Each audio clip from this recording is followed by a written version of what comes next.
today? Hi, Good. Sharonda. How are you? I'm doing good, but we gotta talk, y'all. Okay. Let's do it.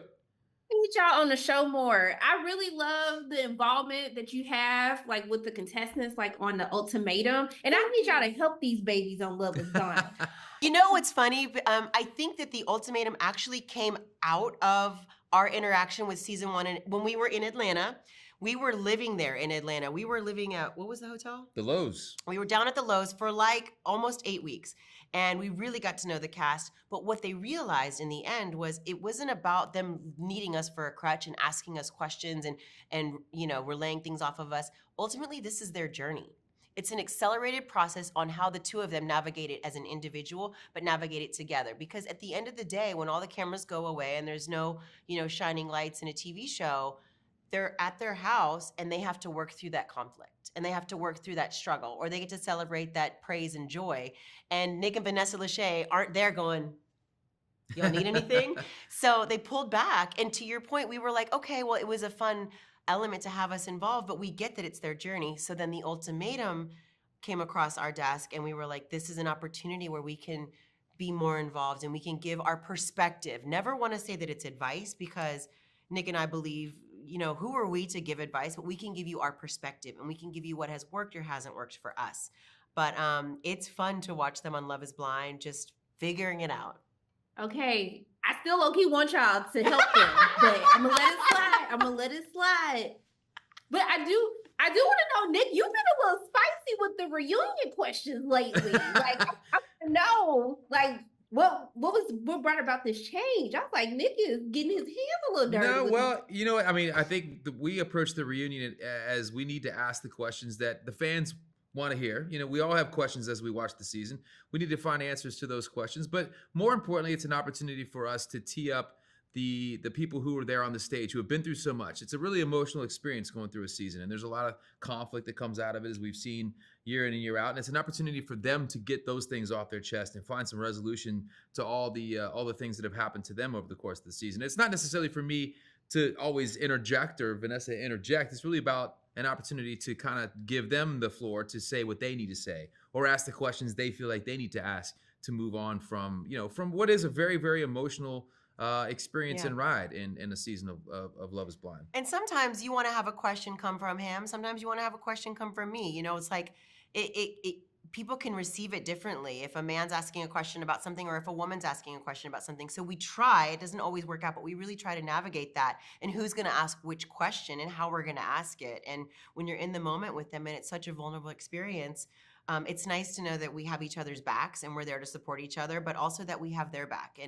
And we probably film the reunions, I think an average of like 5 hours. Yeah. There's tears at times. We get up, there's hugs, you know, it's like, do you want to continue? Do you not? But ultimately they try to give you the best hour and change that they can to have the most questions answered, but you can't do all of them. Or we would have a 6-episode series on just the reunion, which we could maybe do. I'm okay with that. You could do that. I would actually do that. It's not a bad idea. Not a bad idea.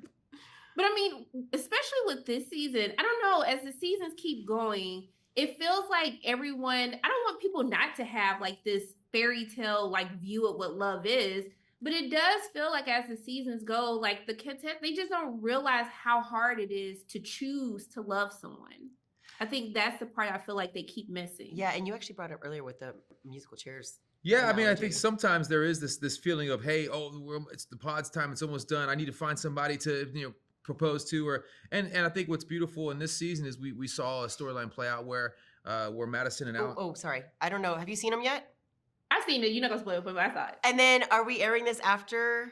I'll hold it. I just want to make sure he's okay. Yeah, but yeah, sorry, I didn't want to spoil it. As I was saying before, I was so rudely interrupted. No, it was beautiful to see the storyline of Alex and Madison and how, you know, they thought they were each other's one, and then he got to the you know, the 11th hour and said, I'm just not ready. I mean, if I'm going to propose, I need to have zero questions. There's just too many questions for me still at this point for me to, you know, feel comfortable moving on. There's nothing wrong with that. Yeah. And that's something we haven't necessarily seen before. But to your point, I mean, look, marriage is work. Relationships are work, and you have to put in that work. It's like anything else that you care about in life. If it's worth that much to you, it's going to require work.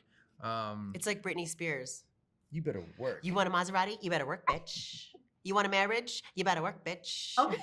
Let 'em know. I wasn't necessarily going to segue to Britney Spears, but to each their own. It's Look, Alex was asking those questions. I was like, damn, Alex, you didn't been around the block before. You asking the right questions. Yeah, there. and then to Nick's point, he was like, I'm not going to continue this just for the sake of continuing it.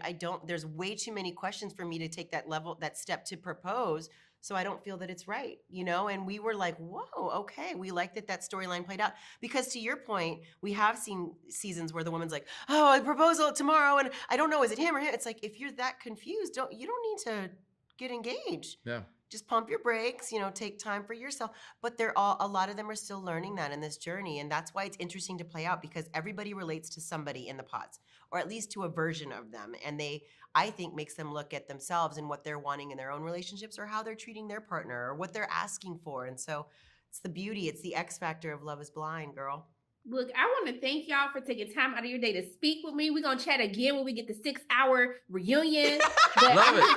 Please sending love and light both your ways, and I hope you have a great We day. love your energy. Thanks so much. Thank you so much for chatting with us and being a super fan, and we hope to see you again.